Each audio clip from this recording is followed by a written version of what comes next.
When you first see a Chimbu warrior in full body paint, it's like watching a living, breathing skeleton step out of the shadows. They paint their entire bodies with stark white patterns over blackened skin, outlining every bone, ribs, spines, skulls, in intricate detail. The result is eerie, theatrical, and unbelievably striking. These are not just costumes, they're full-body illusions created with clay, ash, and natural pigments. This unique look didn't come from a love of performance alone. It started as a way to intimidate rival tribes. Surrounded by dense jungle and mountains, conflict was a part of life. The Chimbu found that dressing like spirits or the dead could terrify enemies into retreat. Over time it became a deep cultural expression, and today, it's one of the most mind-blowing tribal traditions still practiced in the world. They often perform these dances during festivals or cultural shows, where their movements match the haunting designs on their bodies. Their sharp, sudden gestures mimic skeletons springing to life. It's not just impressive, it's hypnotic. You can't look away. Their skeleton dance is now recognized around the world. But to the Chimbu, it's more than a performance. It's power, it's protection, and it's pride. In a world that's changing fast, they've held tight to something truly one of a kind. Now let's head into the thick rainforests of southeastern Papua, where the Cororoai tribe lives in houses that seem to float above the jungle. These aren't just tree houses, they're towering shelters built as high as 100 feet off the ground, perched in the treetops like wooden fortresses. Why so high? Partly to avoid floods, insects, and wild animals. But it's also a way to stay safe from outsiders and rival groups. Life here is far from city noise or internet signals. The Cororoai still hunt with bows, fish with handmade tools, and sleep under thatched roofs in the canopy. Every bit of their day-to-day life is shaped by the rainforest around them.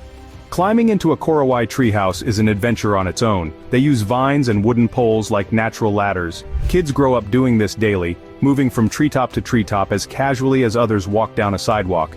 Their world is vertical, green, and alive with sound. The Cororoai were only discovered by the outside world in the 1970s. Since then, a few families have moved closer to local towns, but many remain deep in the jungle, far from roads and electricity.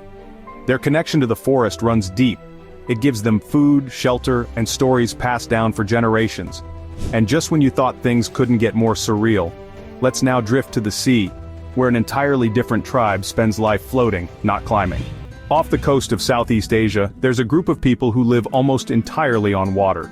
The Baja, sometimes called sea nomads, don't just visit the ocean, they live on it, sleep on it, and dive into it daily with no hesitation. For centuries, the Baja have lived on small wooden boats or stilt houses built above coral reefs. They travel between islands, fish using handmade spears, and can free dive to depths of over 65 feet without gear. Some Baja kids learn to swim before they can walk. Many adults can hold their breath for up to 5 minutes underwater. No training, just tradition. They've adapted to the sea in ways that seem almost impossible. Scientists even found their spleens are larger than average, likely helping them dive deeper and longer. Their entire lives revolve around the rhythm of the ocean. Tides, fish, winds, and currents guide everything. There's something deeply peaceful about their way of life. No cars, no concrete, just water stretching in every direction, filled with color and life. You might spot a Baja fisherman standing perfectly balanced at the edge of his boat, scanning the water with skills passed down for generations. From floating villages to painted warriors, now we turn inland to the Amazon, where another tribe fights to protect one of the richest forests on Earth. In the heart of Brazil's Amazon rainforest live the Kyapo. Bold, fearless, and instantly recognizable by their colorful body paint, feathered headdresses, and strong voices. These are people who don't just live in the rainforest, they fight for it. The Kyapo wear striking face and body paint made from natural dyes. Bright reds, deep blacks, vivid yellows. It's more than decoration. Each pattern carries meaning, marking status, age, and even moods. Their headdresses, made from parrot and macaw feathers, shine like living rainbows in the jungle light. But their real strength lies in resistance. For decades, the Kyapo have stood up against loggers, miners, and dam builders threatening their land. They've staged protests, formed alliances, and even used satellite maps to patrol their territory. Their leaders speak at global summits as well as forest gatherings, defending both their people and the Amazon. Still, their traditional life goes on. The Kyapo live in communal houses, grow cassava, fish in rivers, and pass on knowledge through dance and song. Their ceremonies are as rich as their land, filled with drumming, chants, and age-old rhythms.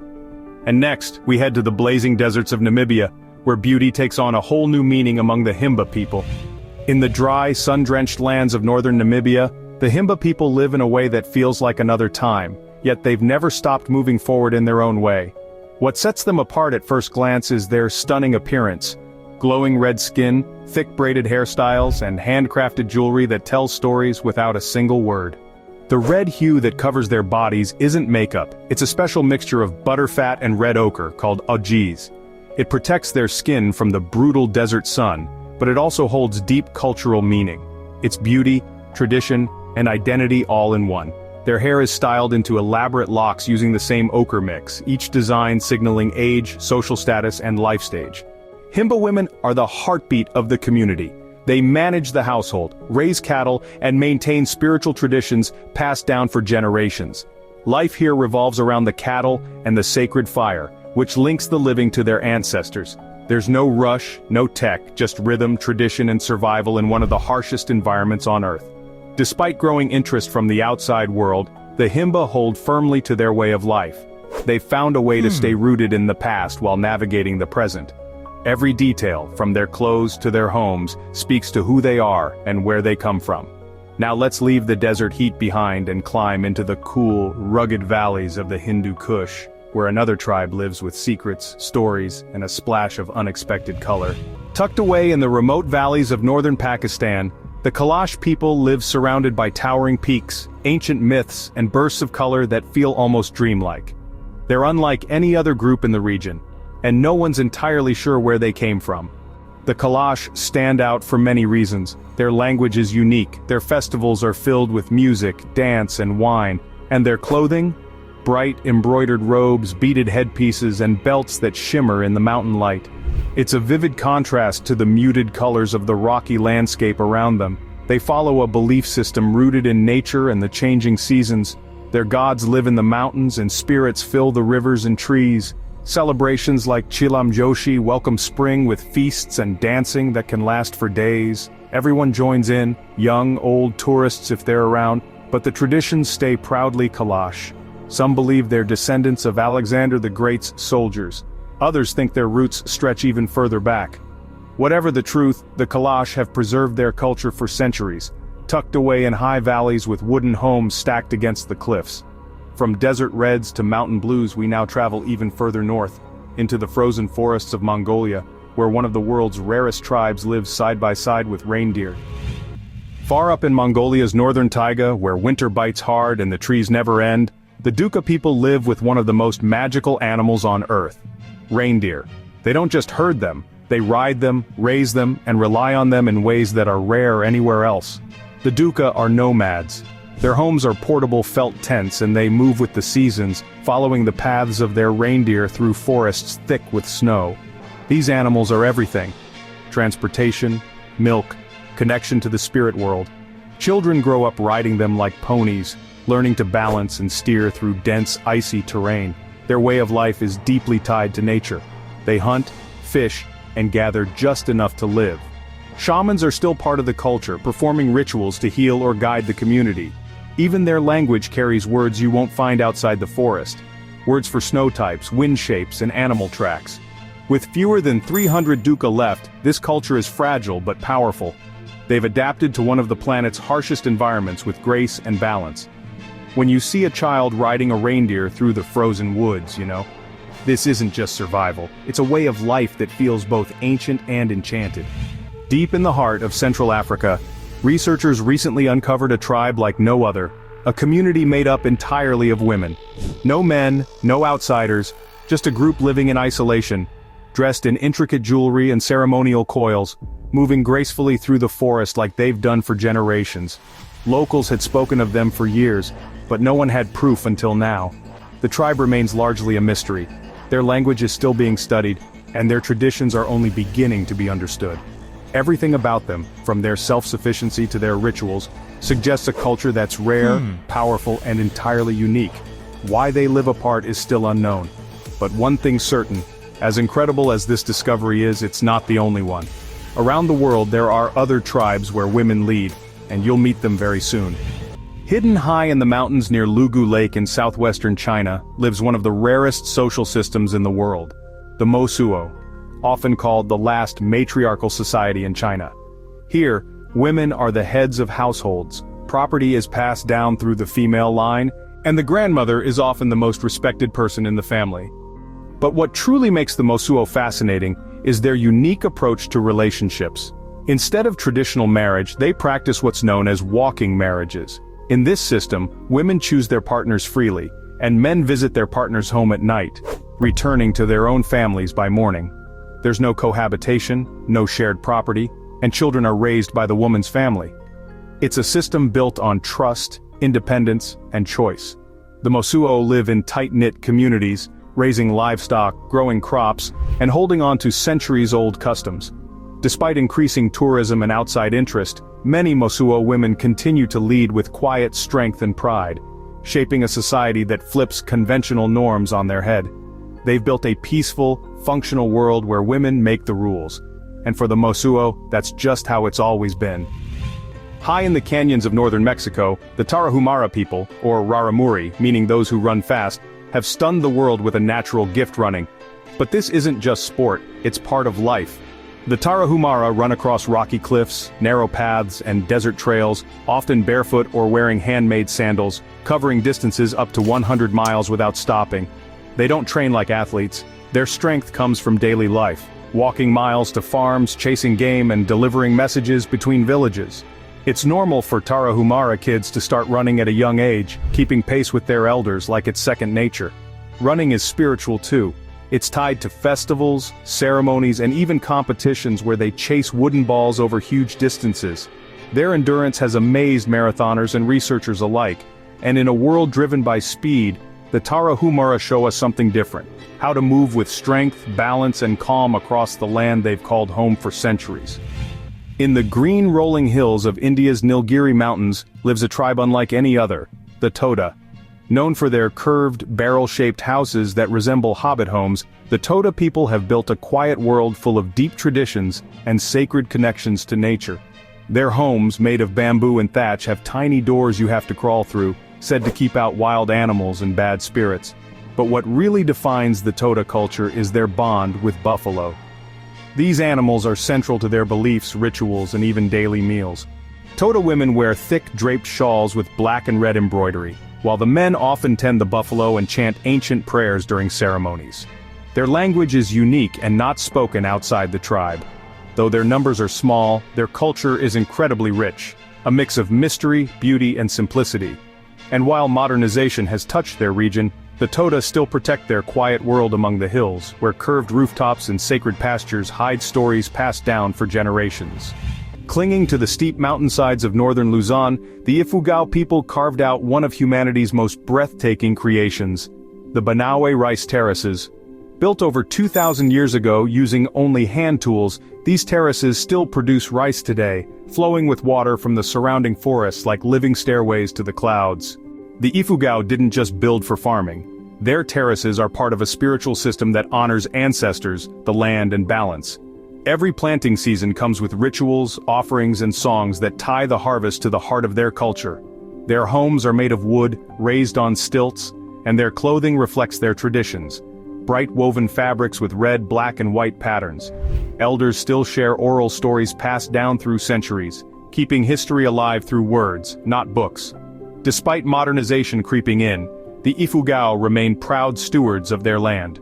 To this day, those ancient terraces stand not just as farmland, but as a living symbol of what human hands and belief can build together.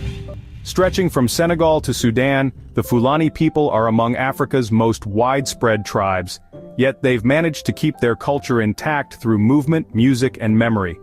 Known for their graceful way of life, the Fulani are mostly pastoralists, moving with their cattle through grasslands, deserts, and open plains. You'll recognize them by their stunning traditional clothing, long flowing robes, detailed hairstyles, and silver jewelry that catches the light. Fulani women often decorate their hair with beads and wear bold facial tattoos that carry cultural meaning. Despite living across so many countries, the Fulani speak related languages and follow a shared code of behavior called Pulaaku, centered on patience, self-control, and respect. Their music and storytelling traditions are rich and poetic, carried by voice, flute, and string instruments. They've adapted to changing landscapes, shifting borders, and growing cities, but still find ways to honor their nomadic roots. The Fulani are a living thread through the fabric of West and Central Africa, always moving, always remembering. Deep in the dense jungles along the border of Brazil and Venezuela live the Yanomami, one of the largest isolated tribes in South America.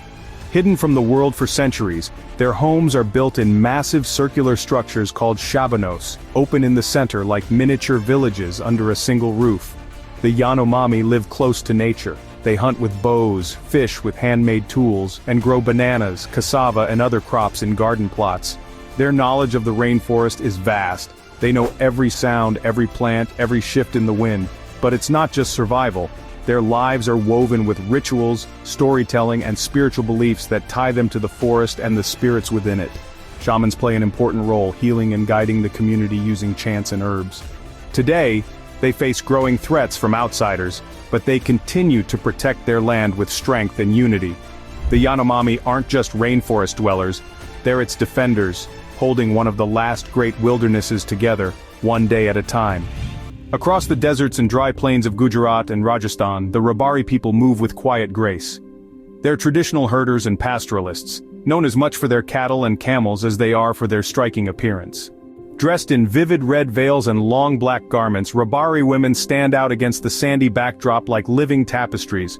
The Rabbari are constantly on the move, following grazing routes that change with the seasons. Their culture is full of symbolism, from the silver jewelry stacked on their arms to the tattoos etched into their skin. Each line and pattern tells a story.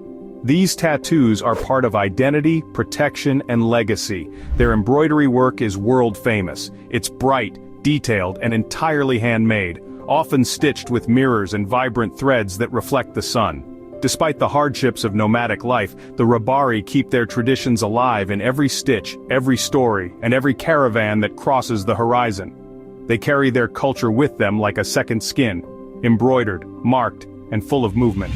In the lush rainforests of Siberut Island in Indonesia, the Mentoai people live in harmony with the land, the spirits, and their ancestors. They're known for their full-body tattoos, swirling black patterns that cover arms, legs, and backs. These aren't just for decoration. Every design has meaning tied to the spirit world and a person's place in the tribe. The Mentoai sharpen their teeth as part of a beauty ritual, believing it connects them to the animal spirits around them. Their way of life is deeply spiritual. They believe everything, trees, rivers, animals, holds a soul. Shamanic ceremonies, guided by spiritual healers, help keep balance between humans and nature.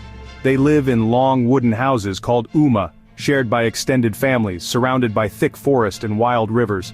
Hunting, fishing, and sago harvesting are part of daily life, done with techniques passed down for generations.